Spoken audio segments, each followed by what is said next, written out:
India में 95% retail investors stock market में पैसा लॉस कर देते हैं। सिर्फ 5% लोग ही कंसिस्टेंट प्रॉफिट बना पाते हैं। सवाल यह है, आखिर ऐसा क्यों होता है? मार्केट तो सबके लिए सेम है, फिर भी मेजॉरिटी को लॉस और सिर्फ थोड़े लोगों को प्रॉफिट क्यों मिलता है? आज हम समझेंगे वो साइकोलॉजी और मिस्टेक्स जो ऑलमोस्ट हर रिटेल इन्वेस्टर करता है, और जो अगर आप अवॉइड कर लो तो आप भी उन 5% विनर्स में आ सकते हो।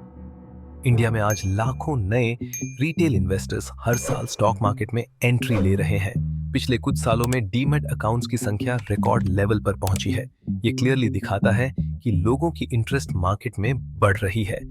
लेकिन सच ये है कि मेजॉरिटी इन्वेस्टर्स को एक्सपेक्टेड प्रॉफिट नहीं मिलता। शॉर्ट टर्म ट्रेडिंग, जल्दी अमीर बनने की चाह और बिना प्रॉपर नॉलेज इन्वेस्ट करना, ये सब रीजंस हैं जिसकी वजह से रिटेल इन्वेस्टर्स बार बार लॉस फेस करते हैं। मार्केट कोई आसान जगह नहीं है। यहाँ इंस्टीट्यूशनल इन्वेस्टर्स और बड़े प्लेयर्स हमेशा एडवांटेज में रहते हैं, क्योंकि उनके पास एक्सपीरियंस, डेटा और रिसोर्सेज होते हैं। और यही गैप रिटेल इन्वेस्टर्स को बार बार नुकसान की तरफ पुश करता है। रिटेल इन्वेस्टर्स की सबसे बड़ी प्रॉब्लम है इमोशंस। मार्केट में दो चीजें सबसे ज्यादा पावरफुल होती हैं, फियर और ग्रीड। जब मार्केट ऊपर जाता है तो रिटेल इन्वेस्टर्स को लगता है कि ये हमेशा ऐसे ही चलता रहेगा। वो फोमो में आकर हाई प्राइस पर स्टॉक्स खरीद लेते हैं। लेकिन जैसे ही मार्केट नीचे आता है, वही इन्वेस्टर्स पैनिक में आकर लॉस पर बेच देते हैं। एक एग्जाम्पल याद कीजिए 2020 का मार्केट क्रैश। उस समय सेंसेक्स और निफ्टी दोनों में जबरदस्त गिरावट आई। उस टाइम लाखों रिटेल इन्वेस्टर्स ने अपने शेयर्स पैनिक में बेच दिए। लेकिन कुछ ही महीनों बाद मार्केट रिकवर होकर नए हाई पर पहुंच गया। जिन्होंने पेशेंस रखा उन्हें प्रॉफिट मिला, और जिन्होंने पैनिक में बेचा उन्होंने लॉस ले लिया। ये साइकिल बार बार रिपीट होता है। रिटेल इन्वेस्टर्स ग्रीड में हाई प्राइस पर एंट्री लेते हैं और फियर में लो प्राइस पर एग्जिट, यानी उल्टा काम करते हैं। बाय हाई, सेल लो। अगर हम डेटा देखें तो पिक्चर और क्लियर हो जाती है। सेबी की एक रिपोर्ट के हिसाब से फ्यूचर्स एंड ऑप्शंस में ट्रेडिंग करने वाले 90% से ज्यादा रिटेल इन्वेस्टर्स लॉस में रहते हैं। ये लोग शॉर्ट टर्म प्रॉफिट के चक्कर में बार बार पैसा खोते हैं। दूसरी तरफ म्यूचुअल फंड्स में एसआईपी करने वाले इन्वेस्टर्स का एग्जाम्पल लीजिए। अगर कोई 10 साल तक डिसिप्लिन से एसआईपी करता है तो उसका रिटर्न मेजॉरिटी केसेस में पॉजिटिव रहता है। लेकिन रिटेल इन्वेस्टर्स अक्सर बीच में ही एसआईपी बंद कर देते हैं, कभी मार्केट गिरने के डर से, कभी क्विक प्रॉफिट के लालच में।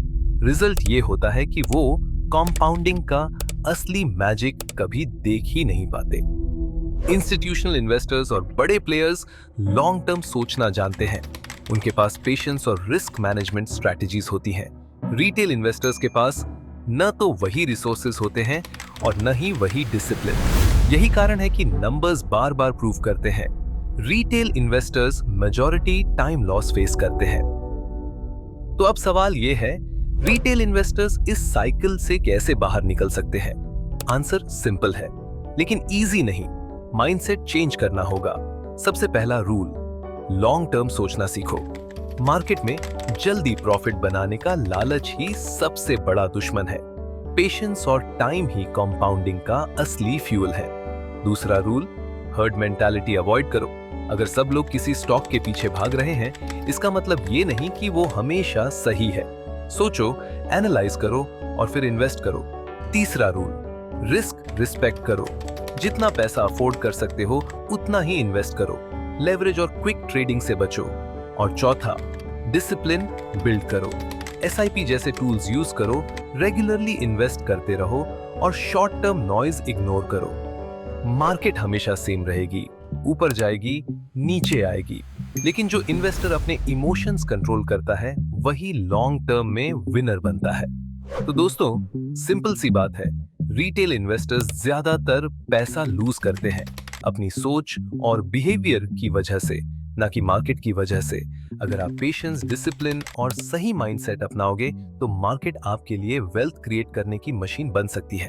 अगर आपको ये वीडियो वैल्यूएबल लगी हो तो लाइक करना मत भूलिए अपने दोस्तों और फैमिली के साथ शेयर कीजिए ताकि वो भी इन मिस्टेक से बच सके।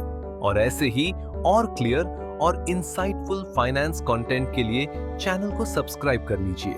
Thanks for watching.